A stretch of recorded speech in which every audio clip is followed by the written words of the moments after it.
آج کل سب سے بڑی بحث یہ چل رہی ہے کہ روزے 29 ہوں گے یا 30، عید الفطر پیر کو ہوگی یا منگل کو۔ بہرحال مرکزی رویت ہلال کمیٹی کا اجلاس آج اسلام آباد میں طلب کر لیا گیا ہے۔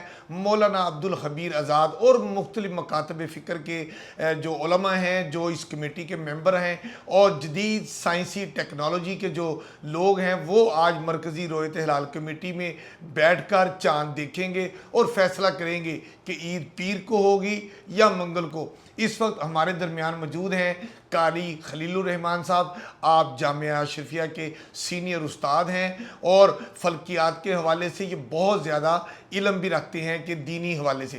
ہم قاری صاحب کو خوش آمدید کرتے ہیں۔ قاری صاحب یہ بتائیے گا کہ جو آج مرکزی رویت ہلال کمیٹی بیٹھ رہی ہے چاند دیکھنے کے لیے، آپ اس بارے میں کیا کہیں گے؟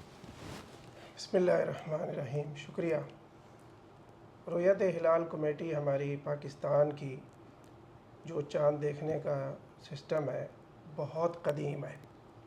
اب اس کو متروک ہو جانا چاہیے، چھوڑ دینا چاہیے۔ اس کی جگہ ہمارے ہاں بہت اچھے ادارے ہیں، محکمہ موسمیات ہے، ٹھیک، سپارکو ہے، الرشید ہے، یہ بہت جدید جو ہے نا اس حوالے سے ہماری رہنمائی کر سکتے ہیں چاند دیکھنے کے حوالے سے۔ یہ ٹھیک ہے کہ مرکزی رویت ہلال کمیٹی ان کی مدد لیتی ہے، لیکن میں یہ سمجھتا ہوں کہ بذات خود انہی محکموں کو یہ نظام سپرد کر دینا چاہیے۔ سب سے بڑے امام حنیفہ رحمۃ اللہ علیہ نے نہیں اپنے قاری صاحب، تھوڑا سا یہ مجھے بتائیے گا کہ مرکزی رویت ہلال کمیٹی حکومت پاکستان نے بنائی ہے، مولانا عبدالخبیر آزاد اس کے چیئرمین ہیں اور مختلف مکاتب فکر کے علماء اس کمیٹی کے ممبر ہیں، مطلب کیا ان سب کو گھر بھیج دیں؟ نہیں، اصل میں یہ عہدہ ہے ہی نہیں، یہ عہدہ وزارت سائنس ٹیکنالوجی کا ہے، ٹھیک، اس میں تبدیلی آنی چاہیے۔ جیسے میں حوالہ دے رہا ہوں کہ امام حنیفہ رحمۃ اللہ علیہ نے بہت قدیم جو ہے نا یہ ارشاد فرمایا تھا کہ بیت اللہ کو مرکز بنا کے ایک دائمی کیلنڈر بنایا جائے، پورے اسلامی جو ممالک ہیں سارے کے سارے وہ بیت اللہ کے ساتھ اس دائمی کیلنڈر میں جڑ جائے، ان کی عید، ان کا حج، سارا کچھ سسٹم بیت اللہ کے ساتھ ہو۔ آپ اس کو اپنا لیں، بہت اچھا سسٹم ہوگا۔ اگر اس کو نہیں اپنا سکتے بالفرض، ٹھیک، امام حنیفہ رحمۃ اللہ علیہ والا، میں کہتا ہوں کہ اس سے بڑی کوئی اچھی رائے ہو نہیں سکتی، تو آپ دائمی کیلنڈر بنا دیں۔ ہماری نمازیں ہیں ساری کی ساری جو ہیں وہ دائمی کیلنڈر پہ ہو رہی ہیں، وہ بھی عبادت ہے نمازیں، بلکہ وہ مشکل معاملہ ہے کیونکہ 5 نمازیں ہیں اور تہجد کے اوقات ہیں، پورا جو ہے نا منٹ سیکنڈ ان میں جو ہے نا لکھا ہوتا ہے دائمی کیلنڈر میں۔ تو اتنے جدید نظام کے ہوتے ہوئے ہم آج جو ہے نا میں یہ سمجھتا ہوں کہ اس میں ترمیم کر دینی چاہیے۔ مطلب جیسے آپ سمجھتے ہیں، آپ یہ شاید یہ کہنا چاہ رہے ہیں کہ جیسے پچھلی حکومت میں فواد چودھری وزیر سائنس اینڈ ٹیکنالوجی تھے، وہ بھی یہی بات کر رہے تھے کہ اب مرکزی رویت ہلال کمیٹی کا یہ جو ذمہ داری سونپی گئی ہے چاند دیکھنے کے بارے میں، وہ جدید سائنسی طریقے اپنایا جائے، یہ آپ کہنا چاہ جی رہے ہیں؟ بالکل، جب تک یہ مرکزی رویت ہلال کمیٹی رہے گی اور سائنس کی طرف جو ہے نا ہم دائمی کیلنڈر نہیں بنا پائیں گے جو نمازوں کی طرح ہماری رہنمائی کرے، ٹھیک، اس وقت تک ہمارے ہاں اختلاف ہوتے رہیں گے۔ اور میں آپ کو صحیح بتا رہا ہوں کہ آج بھی جو ہے نا جو چاند دیکھیں گے اس میں بھی آپ دیکھ لینا، بہت کوشش کرتے ہیں عبدالخبیر آزاد صاحب، پچھلی دفعہ اتفاق ہو گیا اور بڑے اچھے آدمی ہیں، لیکن اس کے باوجود جب تک یہ سسٹم رہے گا نا وہ ہر کوئی اپنی اپنی جو ہے نا وہ ایک رائے دیتا چلا جائے گا، فلاں جگہ چاند دیکھ لیا، فلاں جگہ دیکھ لیا، اس طرح جو ہے نا لوگ انوالو ہو جائیں گے، ٹھیک۔ سائنس کا دور ہے حاجی صاحب، سائنس کے دور میں سب سے بڑی سہولت اللہ تعالیٰ نے دی ہے، اسی سے فائدہ اٹھانا چاہیے اور اسی کو جو ہے نا استعمال میں لانا چاہیے۔ ہماری طرف اشارہ امام حنیفہ رحمۃ اللہ علیہ نے کر دیا تھا، آج موجودہ دور میں دائمی کیلنڈر بنا دیا جائے اور پورے اسلامی ملک جتنے بھی ہیں اس کو فالو کریں، یا بیت اللہ کے ساتھ جڑ جائیں، ٹھیک، یا پھر یہ کہ ہر ملک کا اپنا دائمی کیلنڈر ہو، جیسے نماز کا ہے چل رہا ہے ہر جگہ، ٹھیک۔ آپ دیکھ لیں لاہور میں ہم نماز پڑھتے ہیں تو آپ عشاء کی نماز یہاں جس ٹائم پہ ہو رہی ہوتی ہے کراچی میں جو دائمی کیلنڈر چل رہا ہوتا ہے اس کا اپنا ٹائم اور بالکل ٹھیک کہہ رہا ہوتا ہے، منٹوں سیکنڈوں کا بھی فرق نہیں ہوتا.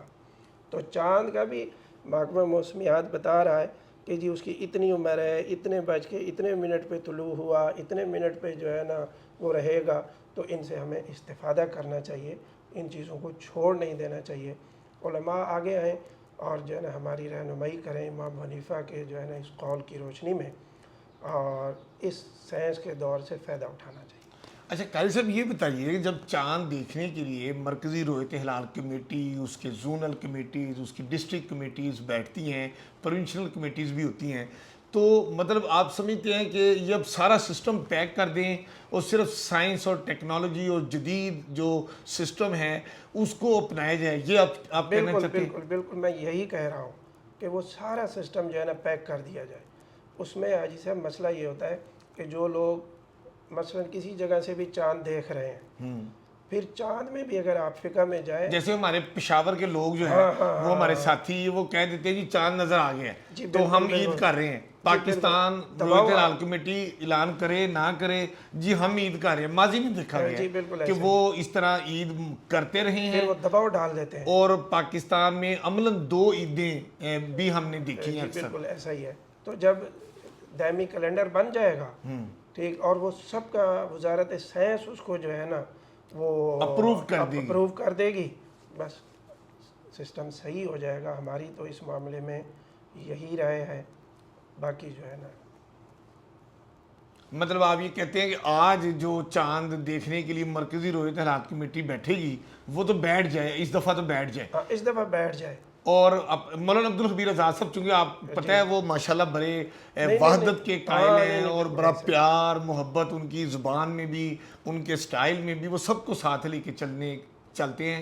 اور ان کے دور میں 15 ماہ تقریباً ہو گئے ہیں مولانا عبدالخبیر آزاد صاحب کو اس مرکزی رؤیت ہلال کمیٹی کی صدارت کرتے ہوئے.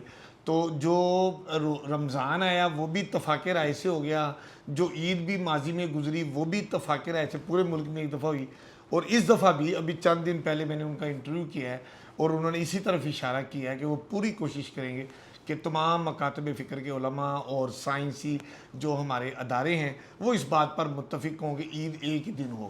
تو آپ کے خیال میں دائمی کیلنڈر آپ اس کا حل بتا رہے ہیں؟ میں کہتا ہوں یہی علماء جو ہے دستخط کر دیں اور دائمی کیلنڈر کے اوپر یہی سارے مکتب فکر کے علماء راضی ہو جائیں اور عوام میں اعلان کر دیں کہ آئندہ کے لیے دائمی کیلنڈر سے ہم استفادہ کریں گے، یہ سب سے بہتر ہو. اچھا چاند کے بارے میں کچھ ہمارے ناظرین کو بتائیں کہ چاند کے بارے میں آپ کیا سمجھتے ہیں؟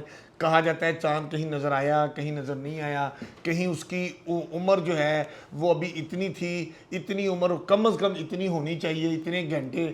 تو اس بارے میں آپ کیا کہیں گے؟ یہی چیز کنفیوژن پیدا کرتی ہے کہ سائنس ہمیں کہہ رہا ہوتا ہے کہ جی اس کی عمر اتنی نہیں ہے، بنوں میں چاند نظر آ رہا ہوتا ہے، بنوں میں نظر آ رہا ہوتا ہے ٹھیک. اس لیے یہ ہو ہی نہیں سکتا، ٹھیک، بالکل ممکن ہی نہیں ہے. جو سائنس کہہ رہا ہے وہی ٹھیک ہے کہ چاند پیدا ہو گیا ہے مگر ابھی اس کی عمر اتنی ہے جبکہ اتنی ہونی چاہیے، جس طرح وہ اتنے گھنٹے ہونی چاہیے کوئی انسانی آنکھ دیکھنے میں. ہاں ٹھیک، وہ صحیح کہتے ہیں کہ جی انسانی آنکھ دیکھنے میں ٹھیک اس کی اتنی عمر ہوگی تو دیکھا جائے گا. جب وہ کہہ رہے ہیں تو بالکل ہی ٹھیک کہہ رہے ہیں. اس کے خلاف اگر کوئی دیکھ لیتا ہے تو میرے خیال میں باعث تعجب بات ہوگی. جی آپ نے سنا قاری خلیل الرحمان صاحب جو سینئر استاد ہیں جامعہ اشرفیہ کے، ہم نے ان سے بات کی ہے اور چاند کی رؤیت کے حوالے سے ہم نے تفصیلی گفتگو کی ہے. قاری خلیل الرحمان صاحب کا یہ کہنا ہے کہ جو مرکزی رؤیت ہلال کمیٹی اور اس میں شامل تمام مکاتب فکر کے جو علماء ہیں وہ بہت محترم ہیں، ان کی بڑی وہ عزت کرتے ہیں. لیکن قاری خلیل الرحمان صاحب کا کہنا ہے کہ اب سائنسی دور ہے، جدید دور ہے، جدید مشینری سسٹم، جدید ٹیکنالوجی آ چکی ہے. اس ٹیکنالوجی کا آپ کہہ رہے ہیں کہ اس کو استعمال کرنا چاہیے اور ان سب سسٹم کو استعمال کرتے ہوئے سپارکو اور محکمہ موسمیات اور ایسے اداروں کے جو جدید سائنسی علوم ہیں اس کی بنیاد پر جس طرح نمازوں کا ایک دائمی کیلنڈر ہے آپ چاہ رہے ہیں کہ اسی طرح چاند کے حوالے سے بھی ایک دائمی کیلنڈر بن جائے تو اختلافات ختم ہو سکتے ہیں. ایک ہی دن پورے ملک میں روزہ ہو سکتا ہے, ایک ہی دن پورے ملک میں عید ہو سکتی ہے, اور جو مختلف صوبائی سطح پر اختلاف پیدا ہو جاتا ہے چاند کے حوالے سے وہ بھی نہیں ہوگا. چاند کے حوالے سے جو اختلافات ختم کرنے کا بہترین طریقہ قاری خلیل الرحمن صاحب نے بتایا وہ یہی ہے کہ اس کا بھی دائمی کیلنڈر اور چارٹ بن جانا چاہیے. اب ہمیں اجازت دیجیے. کیمرہ مین حسیب امین کے ساتھ میں ہوں آپ کا اپنا امین حسیب.